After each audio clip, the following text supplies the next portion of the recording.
ሰላም ሰላም ውድ የዩቲዩብ ቤተሰቦቼ እንዴት ናችሁልኝ? ሰላም ናችሁ ወይ? ከኔ ጋር ሁሉ ሰላም ነው፣ እግዚአብሔር ይመስገን። እናንተስ እንዴት ናችሁ? ደህና ናችሁ ወይ እላችኋል። ውዶቼ እንዴት ናችሁ? ደህና ናችሁ? እኔ ጋር ሁሉ ሰላም ነው፣ እግዚአብሔር ይመስገን። ጠፋሁባችሁ። ሰሞኑን በጣም ቢዚ ሆኛለሁ። በጣም እኔ እንጃ ትምህርት ሲዘጋ ለሚበለኝ ትምህርት ሲዘጋ ትንሽ ስራ ይቀንሳል። ምክንያቱም ትምህርት ቤት ምናምን ስለሌለ እነሱ ይተኛሉ ብዬ ነበር ሀሳቤ ማለት ነው። ነገር ግን እንኳን እነሱ ለመተኛት ቀርቶ በቃ አይናቸው እየፈጠጠ ነው። ምንም አይተኙም፣ ምንም ሰዓት አይተኙም። በጣም ነው የሚያስጠላው እውነት ለመናገር እና ውድ እህቶቼ ዛሬ የመጣሁበት ምክንያት ምንድን ነው? አንድ ነገር ይዤላችሁ መጥቻለሁ። እሱም ምንድን ነው? ያው ብዙዎቻችን የምንናገረው ነገር ብዙዎቻችን ብናደርግ ብለን የምንመኘው ነገር ነው። እሱም ያው ቀላል ነገር ነው። ለእኔ ያው ስላደረኩት ነው መሰለኝ ቀለለኝ እውነት ለመናገር እና ያን ያህልም አይደለም። ብቻ ይሁን፣ እግዚአብሔር ይባርክልን፣ ያሰብነውን እግዚአብሔር ያሳካልን እና ላሳያችሁ ነው። ከገዛው አንድ 15 ቀን ሆኖኛል። አረ የምን 15 ቀን? አረ ቆይቻለሁ 15 ቀን ሳይሆን እኔ እንጃ ስንት ጊዜ ነው። ብቻ አንድ ወር ያህል ቆይቷል ይመስለኛል። አንድ ወር ያህል ቆይቷል። ጊዜ ስለሌለኝ ነው፣ ስላጣሁኝ ነው ለመቅረጽ ለእናንተ ለማሳየት እላችኋለሁ ውዶች። ዛሬ ምንድን ነው እንትን የምለው እስቲ አብረን እንክፈት። ገምት እስቲ ምን ይመስላችኋል ውዶቼ? ያው ብዙዎቻችን የምንመኘው ነገር ነው ታውቃላችሁ እሱ እና ወዶቼ ማሮቼ ቅመሞቼ ሁሉ ነገሮቼ ዛሬ ደግሞ ለእናንተ ላሳያችሁ እስቲ ብዬ ዛሬማ ማንሳት አለብኝ ብዬ ወደ እናንተ ይዤላችሁ መጥቻለሁ። እንግዲህ አብረን እንክፈት ማለት ነው እና አብረን እንክፈት። ያውና ታያችኋል። እንግዲህ ይህንን በጣም ትንሽ ብር ነው የገዛሁት፣ ግን ያው ኢትዮጵያ በጣም ስስ ናት። ነገር ግን የውጭ ወርቅ ስለሆነ ኢትዮጵያ በጣም ተፈላጊ ነው እና ውዶቼ ማሮቼ ይህን ይመስላል። 21 ካሬ ናት። 21 ካሬ ናት። እቺ አንድ ከግማሽም አትሆንም፣ ያው በግማሽ በአንድ ከግማሽ ማለት ናት። እቺኛዋ 2 ናት። እቺኛዋ ማለት ነው 2 ግራም ናት። ይቺ ደግሞ 1 ተኩል ናት ያለኝ ብቻ ረስቼዋለሁ። እንደዛ ነገር ነው ያለኝ እና ይሄንን ይዤላችሁ መጣሁኝ እላችኋለሁ። ምን ትሉኛላችሁ? አሁን ምን አመጣሁ መሰላችሁ? እችን ልሽጥና ደግሞ ሌላ ልግዛ ወይ እያልኩኝ ነው። ይኸው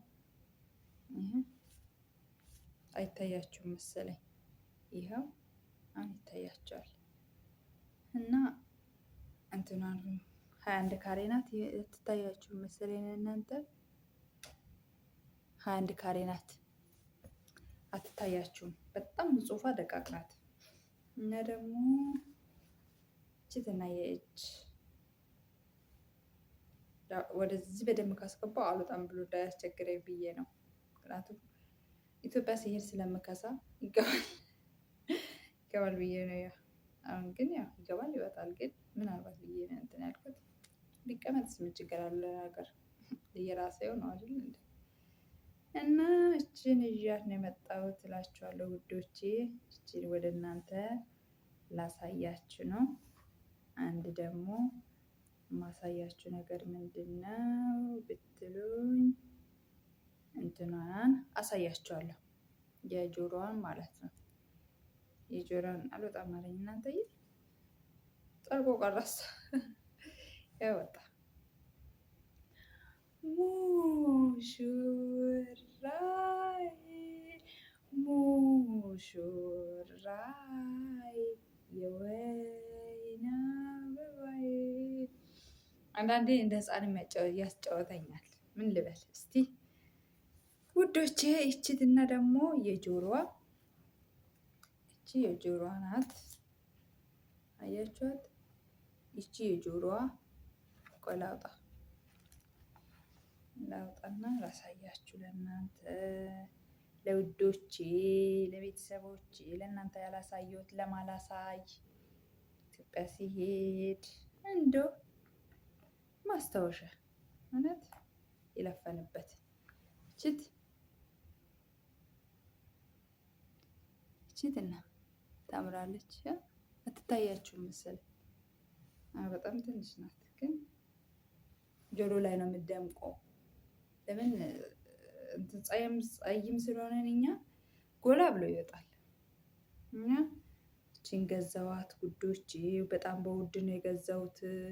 የገዛሁትበት ወቅት አስታውስኩኝ። በረመዳን ውስጥ ሳይሆን ረመዳን ካለቀ በኋላ በእንትን ውስጥ ረመዳን ይቀንሳል ብሎ ሲሄድ በጣም ውድ ነው። ምንድን ነው ስሙ? አስታውሱኝ። በረመዳን ውስጥ ነው የገዛሁት። ዋጋው 2000 ሪያል 200 እንደዛ ነው የፈጀብኝ። ግን ያው ከዚህ በፊትም ወርቅ ይዤ ሄጄ ወደቀብኝ እናንተ። ከዚህ በፊትም ወርቅ ይዤ ሄጄ ተጠቅሜበታለሁ። እንደውም እንደዚህ አይደለም፣ ትልቅ ወርቅ ነበረ የገዛሁት ያው ኩዌት ውስጥ። ግን ጠቀመኝ፣ በጣም ጠቀመኝ። ማርያምን ነው የምላችሁ፣ በወቅቱ በጣም የጠቀመኝ። በጣም ስለጠቀመኝ እዚህ ላይ አዋልኳት። ይቺን 2000 ብሯን ማለት ነው። እዚህ ላይ አዋልኳት። ምንም እንትን አትልም። ገባችሁ? ምንም ማለት አይደለም። ቢያንስ ነገር ካልፈለኩኝ እኮ መሸጥ እችላለሁ።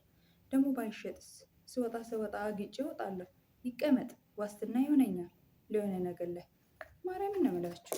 እና ገዝችን እንትን ብዬ ነው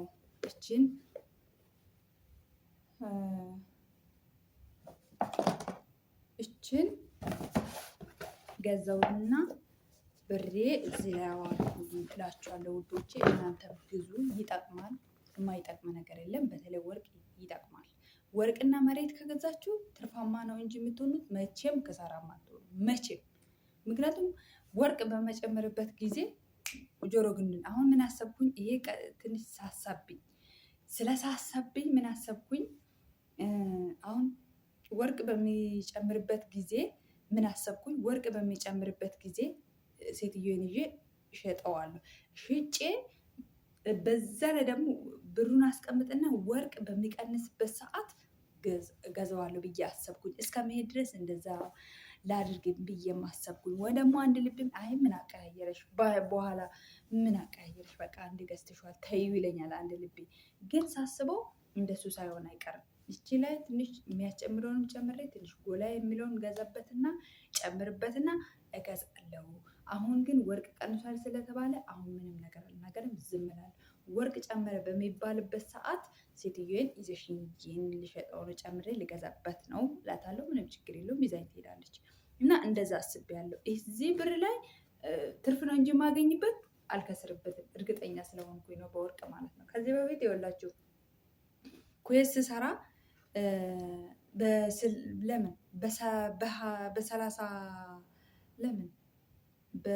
በ60 ዲናር ገዝቼ ኢትዮጵያ ሲሄድ 30 ምናምን ሺህ ብር ነው ያወጣሁት።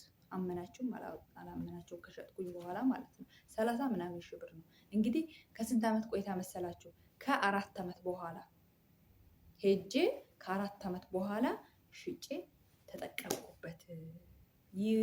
ያተርፋል እንጂ ምንም የሚያከስር ነገር የለም። ወርቅ ግዙ፣ ይጠቅማችኋል። ለምን ትንጥዬ አትሆንም? ዋጋ አላት። አሁን እኔ ቢቸግረኝ ወይ ጆሮን የአንዱን እንኳን ወስጄ ብሸጠው ችግሬን ይቀርፍልኛል። እገሌ እንደዚህ አድርግልኝ ከምል ብድግ አድርጌ ሽጬ ምስጢሬ ነው፣ እቃዬ ነው፣ ንብረቴ ነው፣ ልገለገልበት ነው የገዛሁት አይደለ? ብድግ አድርጌ መሸጥ እችላለሁ። ገባችሁ? አልሸጥምም ካልኩኝ ደግሞ መብቴ ነው። ነገር ግን እዚህ ላይ የዋለው ብር መቼም ወድቆ አይወጥቅም። ተጠቃሚ ነው እንጂ የምትሆኑት አትከስሩበትም። ዝም እየዋላችሁ ግዙ። እስቲ ሴቶች መደማችሁ የምትፈቅድ ከሆነ ግዙና ለምሳሌ በሚቀንስበት ጊዜ ትገዛ። አሁን ይሄ እኔ የገዛሁት በውድ ነው። በውድም ቢሆን ግን አልከስርበትም። መክሰሩን አልከስርም። ትርፍ ባላገኝም ግን መክሰሩን አልከስርም። ትርፍ ደግሞ ማገኝበት እንዴት ነው? ወርቅ በጣም በሚጨምርበት ጊዜ አውጥቼ እሸጠዋለሁ። ከዛ ወርቅ ደግሞ ስቀንስ የዚህም 2 እገዛበታለሁ ማለት ነው። ገባችሁ አይደል? እንደዛ ነው የማደርገው። አሁን ወርቅ ቀንሷል ስለተባለ ዝም እላለሁ። ወርቅ ጨመረ ስባል ይዣት ሄድና ከሴትዬ ጋር ገዝቼ ሽጬ መጥቼ በሚቀንስበት ጊዜ ደግሞ ሌላ ገዝቼ ለእናንተ እንደዚሁ እቀርጽላችኋለሁ። እውነቴን ነው የምላችሁ። እና እንደዛ ነው እህቶቼ፣ ተጠቀሙ። በሚሆን ብራችሁን አታቃጥሉ።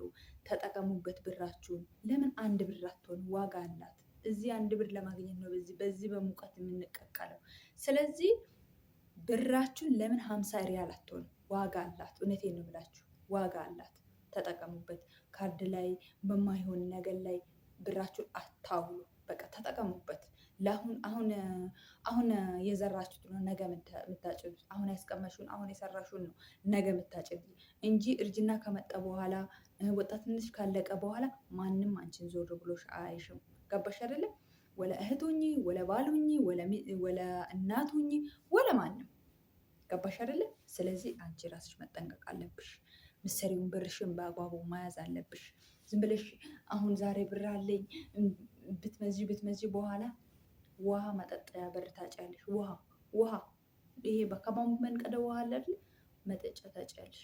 ተጠንቀቂ እህቴ። ዛሬ የዋነት አጥቃሽ። ዛሬ ስላለሽ ነው ሁሉም በዙሪያሽ የከበቡሽ። እውነቴን ነው የምላችሁ። እኔ እንደዚህ ምርር ብዬ የምናገረው ለእናንተ ነው። ካሳለፍኩት አንጻር ነው። ሲኖረኝ ሳገባ ሲኖረኝ የነበረኝ ሰው አሁን ዙሪያ ላይ የለው። ምክንያቱም አወቅኩኛ፣ የኔን የሰውን ማንነት ለየውኝና የራሴን ህይወት ጀመርኩኛ። ብር እንዴት መያዝ እንዳለብኝ አወቅኩኛ፣ ተማርኩኛ። ማን ያስተማረኝ? ያ ሰው ነው ያስተማረኝ። ገባችሁ? እና አትሞኙ እህቶቼ። ስትሰሩ መስራት ብቻ አይደለም፣ ምሰሩበትን ብርም በቁም ነገር ላይ አውሉ። ለምን ቤተሰቦች አብዛኛዎቹ ከክፍለ ሀገር ነው የምንመጣው። ለምን ቤተሰቦች ጋር ልከሽ 2 ዶሮ እንኳን ገዝታችሁ እዚህ 50 ሪያል 25 ሪያል ብትልኪ ዶሮ 2 ዶሮ 3 ዶሮ ይገዛልሻል። ዶሮ ገባሽ አይደለ? ዶሮ አንደኛው እንቁላሉን ቤተሰቦችሽ ይጠቀማሉ። ሁለተኛ ብሩን ይዞ ነው የሚቀመጠው። ገባሽ አይደለ? እና እህቶቼ እባካችሁን ሁሌ የሰው ምክር አትጠብቁ። እናንተ ራሳችሁን እንትን በሉ፣ ተለወጡ። በተለይ ሜዳም ቅመሞች እባካችሁን ፕሊዝ፣ እባካችሁን እህቶቼ አትሞኙ። የዋነት አጥቃችሁ ነገ ብትቸገሩ ኢትዮጵያ ብትሄዱ እናንተ እና የእህቴ ቡና ጠምቶሻል እና ቡና ጠጪ የሚልሽ ሰው የለም። በቃ አንድ ሰው አሁን እንደዚህ ሚዲያ ላይ ወጥቶ እርር ብሎ የሚናገረው ካሳለፈው አንጻር ነው። ዝም ብሎ የሰው ልጅ ዝም ብሎ ከመሬት ተነስቶ አያወራም።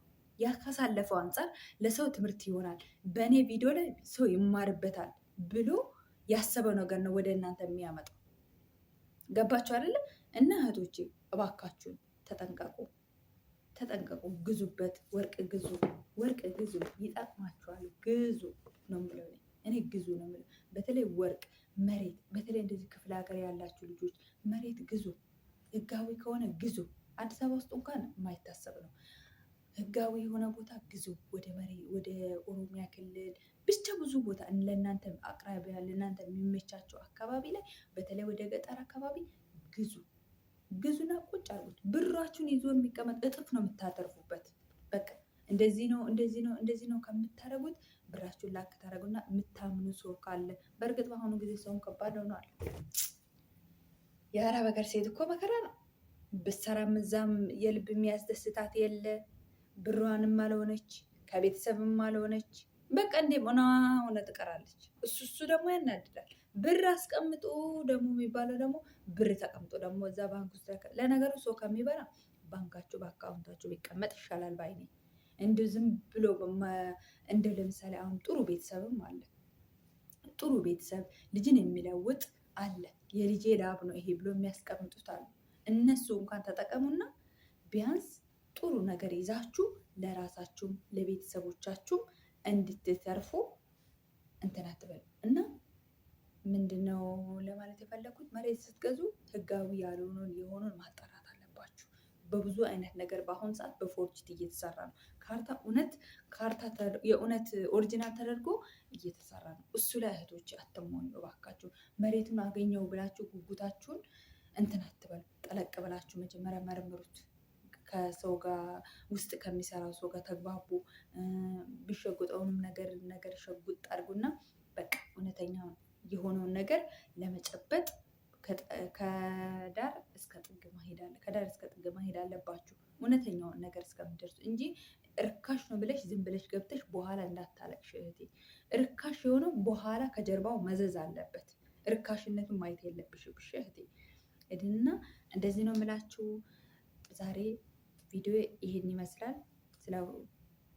ስላዳመጣችሁኝ በጣም እጅግ አድርጌ አመሰግናችኋለሁ። ተጠቀሙ፣ ወርቅ ግዙ፣ ተለወጡ፣ መሬት ግዙ፣ በርቱ፣ ስሩ፣ ጠንክሩ እላችኋለሁ ውዶቼ በጣም